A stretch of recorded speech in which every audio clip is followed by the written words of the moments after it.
Të obliguara nuk janë edhe gratë shtatzana të agjërojnë, por a janë të lejuara? Po, të kur jemi tek gratë shtatzana edhe gjithënse është një dispozit tjetër. Ato që janë shtatzana apo gjithënse fillojnë me agjërua. Në momentin që shfaqen komplikime, shqetësime apo çrregullime, çdo nanë që është shtatzane e di këtë në veten e vet, në atë moment e ndërpret, hanë edhe pin, edhe është ma mirë për te. Edhe ajo që është gjithonse, në momentin që shë vështërsi, se fëmija nuk po ka gjitë mjaftueshëm, e ndërpren gjithonjen. Sepse Ramazani nuk është me ta vështërsu të jetën si nan shtatzan, ose si nan gjithonse. Absolutisht. Allahu thot, në surën El-Bekare, në citatet, në ajetet që flasin për agjërimin, femen shahide minkum ash-shahra falyasum. Kush do që arrin këtë muaj, dhe plotëson kushtet për me agjëruar, le ta agjëroj atë.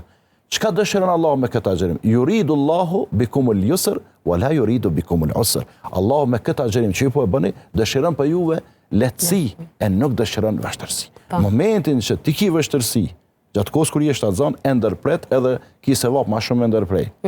Po vallane po muj me agjërua, edhe plot na kemi familjet tona, gratë tona, nanat tona, motrat tona, që kanë agjëruar ndoshta edhe në shtatzanin e avancuar, ka muj ndoshta i 6 apo 7. Po se kanë pas probleme. Se kanë pas problem. Të tjerat shembull, ndoshta janë me shëndet ma keq, kanë ndonjë çrregullim hormonal. Ku ta dione, ndoshta edhe në muajin e parë apo të dytë nuk mund agjeron, rregull është. Vetëm një gjë do të më pas parasysh. Këto nanat shtatzana dhe gjithonse nuk ju thuhet se ki obligim me agjërua. Se kjo është një keq interpretim. Duhet me i thonë ti je e liruar përkohësisht. Çfarë do të thotë kjo?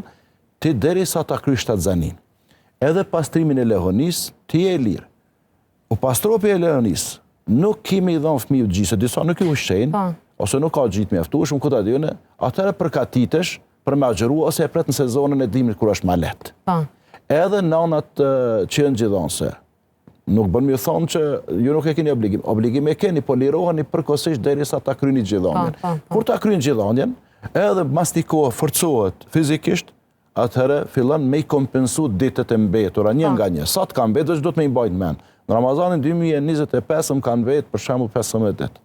Në rregull, momentin e parë që ti mundesh edhe je e fortë fizikisht, fillon agjërimin.